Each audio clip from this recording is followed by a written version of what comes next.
Right. Should we talk about the Sentencing Council? Let's, because it's controversial, isn't it? It is. Anyway, the Sentencing Council, which you may not have heard of, outlines recommendations for courts in England and Wales, and it's issued new guidance on dealing with offenders. Yes, it suggests that judges should consider whether a criminal is from an ethnic, cultural or faith minority before sentencing.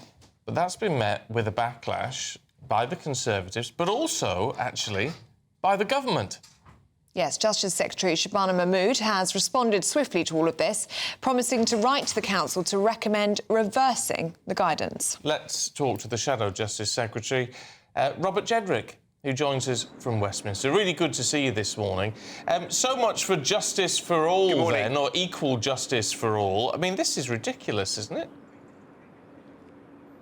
Yeah, look, absolutely. These new sentencing guidelines issued by the Sentencing Council that we uncovered show that you're less likely to have a custodial sentence because one of these pre-sentencing reports would be commissioned for you if you're a woman, if you are trans, if you're neurodiverse, if you're an ethnic minority, if you're from a minority faith group, which presumably means anyone who isn't Christian. This is anti-Christian bias, and it's a bias against straight white men. It's completely outrageous and ludicrous, and it needs to stop. And frankly, the Justice Secretary should have known about this before, if indeed she didn't. She has a personal representative on the very Sentencing Council that issued these guidance. I've read the minutes. There was no objection raised whatsoever. The government have got to intervene and stop this, because I don't want a two-tier justice system. There was a time for months and months where people like myself, people like your viewers, frankly, were being told when they said that there was a two-tier justice system that they were wrong. The Deputy Prime Minister, Angela Rayner, said that they were conspiracy theorists. Well, here it is, in black and white, the law of the land, the Sentencing Council have said it themselves. There is two-tier justice in this country, two-tier justice under two-tier Keir. Shabana Mahmood, the Justice Secretary, has expressed her displeasure. She said it doesn't represent her views or the view of the government, and she said it will never happen under her watch. But as you say, for people who were looking at Southport last summer, those who expressed concerns at the time over two-tier justice, I mean, they will feel as though it is already happening. Well, it is already happening. I don't know why Shabana Mahmood would say that, because on the morning that I raised this, an email was sent out to every magistrate in the country telling them that they should start doing this. And so either Shabana Mahmood knew about this and agreed with it, and that it is Labour Party policy, or she was completely asleep at the wheel, frankly, and totally incompetent, because one of the most senior officials in her department was at the very meeting in which this happened. No objection was raised. It was sent through, and the only thing they discussed was the millions of pounds that they were going to have to use of taxpayers' money to fund it. So she has real questions to answer, and she's got to say now, how do we stop this? Because I don't want a two-tier justice system in this country. We believe in the rule of law, and the heart of the rule of law is equality under the law, where you and I are treated the same, irrespective of the colour of our skin or the faith that we have. That is what we need to have, and Shabana Mahmood, the Lord Chancellor, needs to do something about this right now. Can I ask you about what's going on in the States? A couple of issues. I mean, Trump has issued a warning to Hamas, but also to Gazan civilians, saying if these people aren't released, if the hostages aren't released immediately, you are dead, which is quite striking language. But also, you know, there's the freezing of weapons to Ukraine. There's now a cancelling of intelligence sharing with Ukraine. What's your take on all of that? Well, look, on the continuing situation in Gaza, we want to get the hostages out. And Hamas could end the conflict right now if only they release the remaining hostages. So I think it's absolutely right that the United States, that our own country and our allies continue to put as much pressure as possible on Hamas, which is a terrible terrorist organisation, to end the misery for those families in Israel and get those hostages back home to their loved ones. With respect to Ukraine, we all want peace.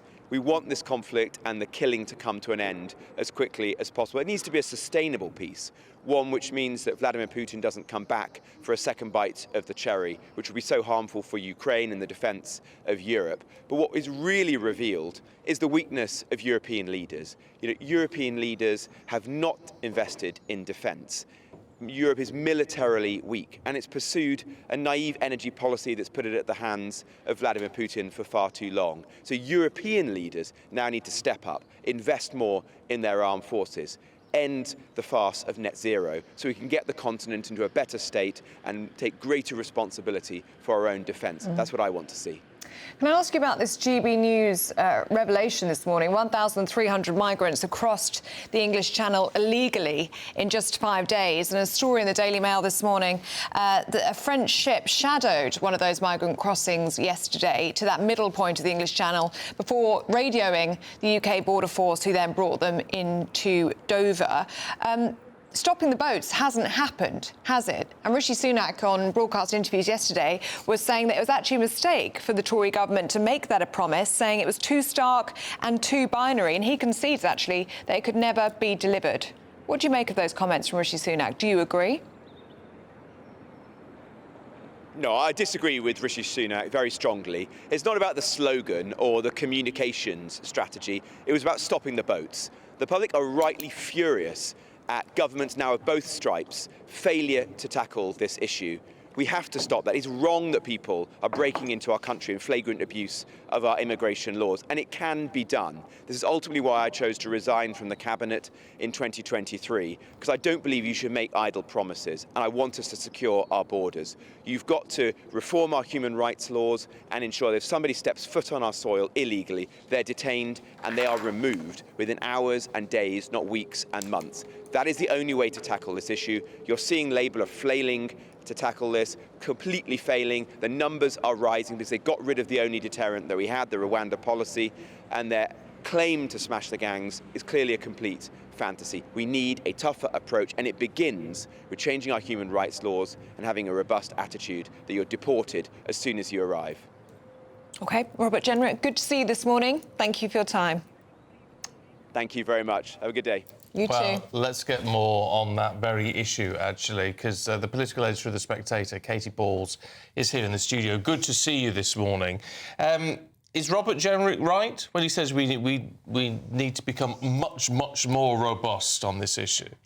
Well, I think there's a big question of if, and we've seen the reports today, France are not doing their bit in terms of playing their role in turning back boats, instead almost escorting certain boats to UK waters, and what's been accused of being a taxi service. What are the other options that the UK government has?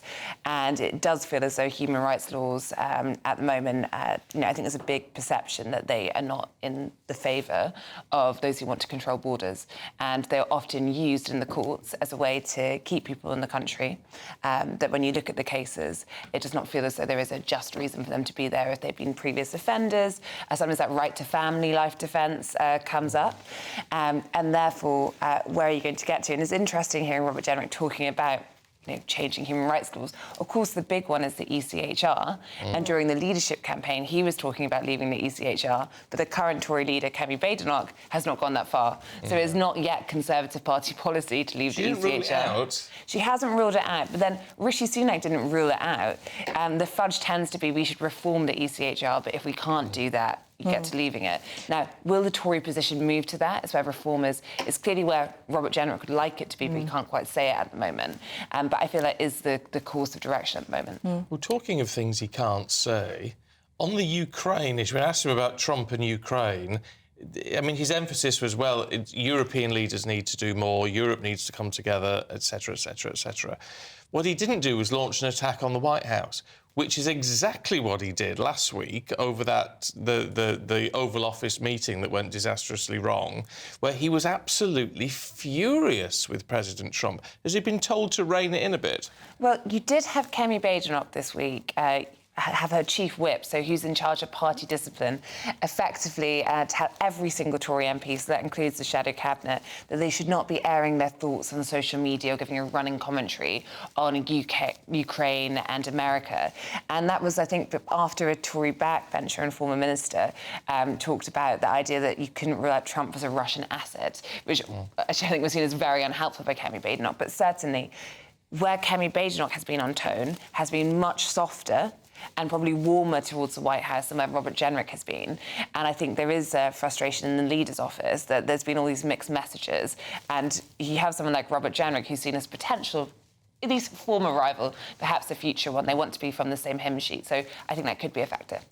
We are paying the French £476 million as part of a 3-year deal to stop the boats. So £500 million, effectively.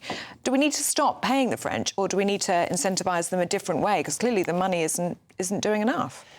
I think the tricky thing is if you don't pay them any money, does the situation get even worse? And that's one of the things that, successive governments have grappled with. And I think that there is a risk that Labour seems a bit naive in this idea of they thought because they'd be a bit more diplomatic or have, better relations with the EU, there'd be more help. But if you remove that, the UK government would need an alternative. And there's always been talk of we can just turn the boats around. I think at one point the Tory cabinet talked about, big waves, a wave machine to stop boats. None of these things have really, come into action, and that is why you're often reliant on a French government, and it's working out how you can get them to get on board. But clearly, if you just keep upping the money and people don't see results, there's going to be lots of public frustration. Yes, I think heck. Can you imagine trying to install a massive wave machine? I can't imagine. Well, it's all been thought of, hasn't it? All right, Katie, really good to see you. Thanks, Thank Katie. you very much indeed.